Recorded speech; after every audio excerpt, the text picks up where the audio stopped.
I'm thinking about Pamela, your soil pits.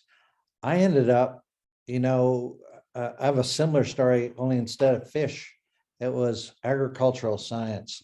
And I still shake my head, how'd I end up going down that road? But I learned about the amazing biodiversity in soil. 25%, they say, of all biodiversity is in soil. And I too ended up very involved in forestry. And but that soil science helped me understand some of the forestry science. And the other thing is that there were 3 protocols at the Earth Summit in 1992, which I had the privilege of being part of the Indigenous delegation from Canada and attended. And there are 3 conventions. First one, climate change. Second one, biodiversity. Most people know that. What they don't know is the third one was on desertification. I think it was misnamed. It really should have been soil protection. Because the world's actually lost 25% of its soils since 1970. And it's an element of caring for the land. And I think ethical space starts at conception.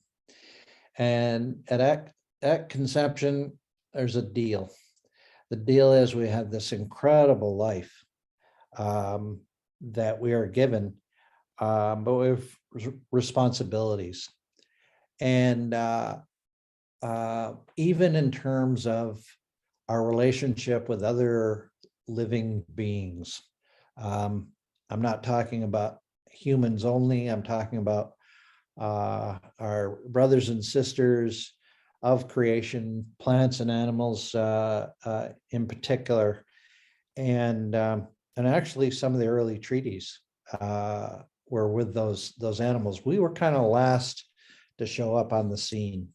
And there are animals that, depending on territories, that are iconic and essential in terms of relationships that are millennia, several millennia.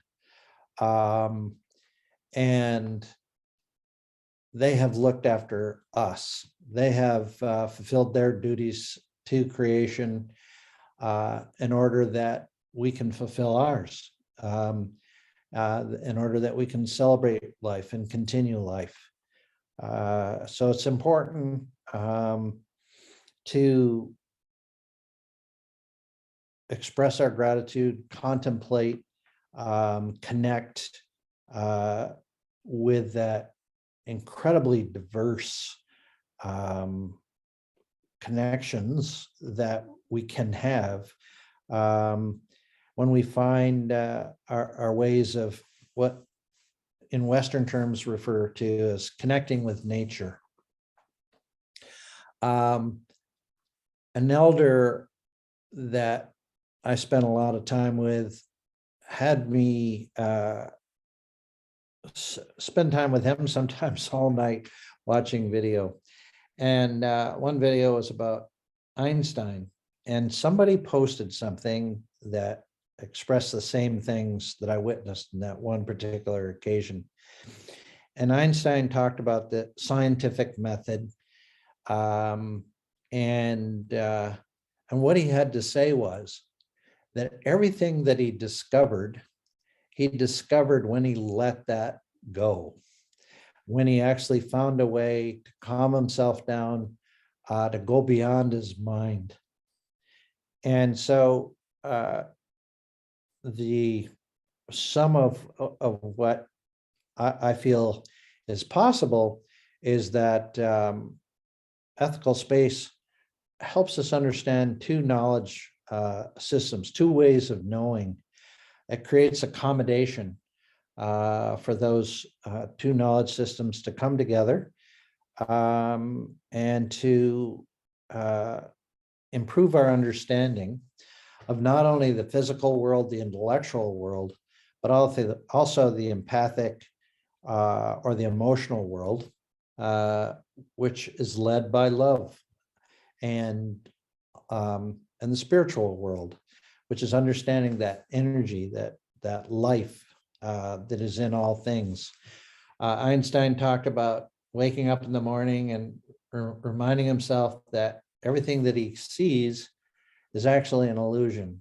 That there's that spirit keeps things going. That there, there's this whole physics, metaphysics that is going on there. And I know elders that said, yeah, they're getting close to understanding our spiritual understandings, and that eventually they will connect. So I guess that the quick version of a story that I want to tell was about Pathways One. And Pamela sat on the Indigenous Circle of Experts, which is one of the parts of Pathways One. The other part was the National Advisory Panel, and some of you know Chloe Dragon Smith, and she sat on that one. I spent probably more time with that one, but I spent some time with ICE. I was one of the few that kind of, just the way it worked out, got experience with both. But my quick story is that, and I still pinch myself that it happened. So Canada, in pursuing its global treaty obligations under the conventions, primarily on biodiversity, but also climate change, and really, I would argue, desertification, came up with a process. And the process, interestingly enough, emerged largely out of Alberta. And it was led by Dr. Reg Crowshoe, Blackfoot elder. And he had experience working with Shannon Phillips, who was the Minister of the Environment under the then NDP government. And Reg had worked with the Albertan Energy Board, and some of the early experiences with ethical space, at least the version that Reg was advancing. And by the way, it was largely influenced by Cree elder and Professor Willie Ehrman. So they had experiences, but it was Reg who took the leadership role. And I can remember seeing his diagrams and 4 pages of how this accommodation could work. But it really boiled down to that we organized a pipe ceremony. And the pipe ceremony, I'm actually going to hold up a picture from One with Nature, which was the government response. So see if we can get it right there. So this circle included, and this is one of the few times that members of the steering committee representing territories, provinces, and the feds, the Indigenous Circle of Experts, and the National Advisory Panel came together. And what was intended was to create ethical space. And so the pipe ceremony drew upon our relationship with our ancestors. It connected us with the unseen world. It allowed us in that environment to talk about ethical space, and the fact that in the circle, there's no hierarchy. Nobody's above anybody else, not the pipe carriers, not anybody. And there's a responsibility. Everybody has equal responsibility to uphold the integrity of that circle. And everybody has the responsibility to ensure that everyone in the circle feels safe. And we made it very clear that if there was a subordinate relationship in the workplace in that circle, that had to be ignored.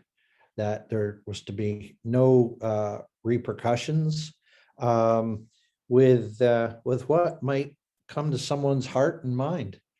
That is actually drawing from the unseen world, drawing from our ancestors and our ancestral legacies. And it's important, if that is to flow, if that that kind of creative energy is to happen, it's very, very important that that's done in a respectful way. And so those 7 teachings that Pamela referred to, I refer to them as the 7 gifts that they were given to the original people on this land, the original Anishinaabeg peoples, to help us walk our way. And they're simple, but they're profound, and they're complex all at the same time. And I know Pamela offered her first and her last one, but I'm going to say this. I have my first and last, but I see it as in a circle. So for me, I think of that all of creation comes out of great spirits, heart and mind. And so for me, everything starts with love. And when everything else is honored and brought into the way we walk, then we achieve wisdom. But really, you're constantly pulling those elements together. And there's just times when you have to draw upon one more than any other to bring balance. So it's all about creating balance in how we walk our journey on this earth. So that's what we talked about. I know Reg and I spent 3 days with the National Advisory Panel. So that was forestry, agriculture, mining, NGOs, and a few indigenous. And we spent 3 days talking about how the 7 gifts would contribute to ethical space and how ethical space would be created. And it also, I'm watching the clock, so it also included, and there's a beautiful chart in We Rise Together that was created by the circle that Pam was part of. Yeah, this one. And beautiful chart on ethical space. And in it, you'll see how complex it can be. So it draws upon the 94 calls to action. It draws upon the United Nations Declaration on the Rights of Indigenous Peoples. It draws upon in domestic application on Section 35 of Canada's Constitution Act. Draws upon, and the whole design and the way we created accommodation was to refer to Canada's origin story, the Treaty of Niagara, and how people came together and respected one another's legal systems. So Western legal systems, Indigenous legal systems, and most important of all, and why we're in trouble, was the commitment to natural law. And that was abandoned. I would argue it was abandoned with the Treaty of Ghent, but that's another thing. What's important is to know that we have this historical foundation of ethical space. I mean, the treaty wasn't perfect, but the Crown acknowledged Indigenous sovereignty, and Indigenous legal scholar John Burroughs talks about how we were meant to inculcate our legal systems, our ways of knowing. That means to learn about, to spend time, to cultivate the relationship. And what happened is greed, power struggles, all kinds of distractions happened, to the point where it got so bad that the Indian Act was created to get rid of the Indian problem in residential schools to assimilate our children. And so slowly, we've come to make commitments to reconciliation, to heal those wrongs, and most of all to restore the balance and restore balance with the land. And that is so critically important, and I think everybody here knows that. It's the signs of Mother Earth healing herself. The symptoms of climate change are so omnipresent. They're hard to ignore. And I'm going to wrap it up by saying I've been asked to co-chair a group that is focused on species at risk. Marilyn's there too.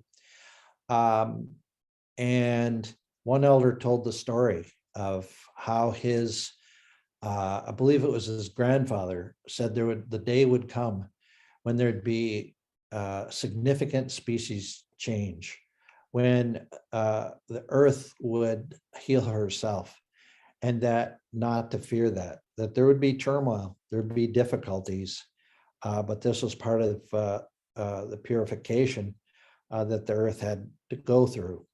So ethical space is to create the conditions, the accommodation that where we can come together and bring our strengths together for one determination, and that is the continuation of all life. And so that's why we need to do it. There's so much more to say about it. I can remember that the morning of that first pipe ceremony, Reg had come in that night, got in real late. We had breakfast together, and I thought, ooh, so we're going to do a pipe ceremony. We're going to lead a pipe ceremony together. And I had never met him. I had, but decades before. And I didn't really know him. Yet I found it so incredibly harmonious. It was so easy to do with Reg. It was amazing. It was a spectacular morning.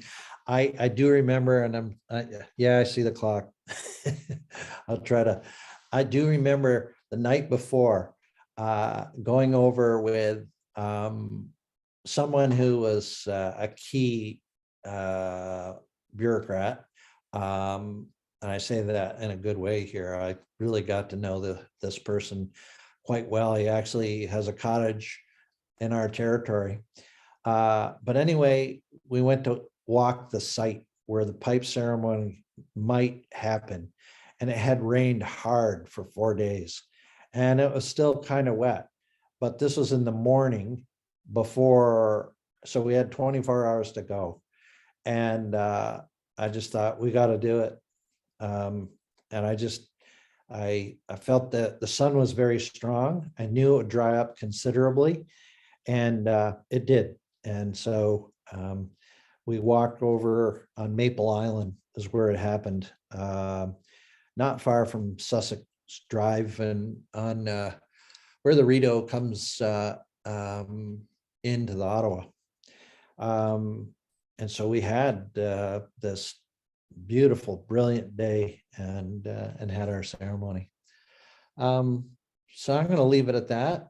Thank you for the opportunity to share, and thank you, Augusta and Pamela, for your very strong stories. It was a real honor and privilege to hear how you expressed yourself. Yeah, so I'll turn it over to, I guess the feather goes to you, Joanna.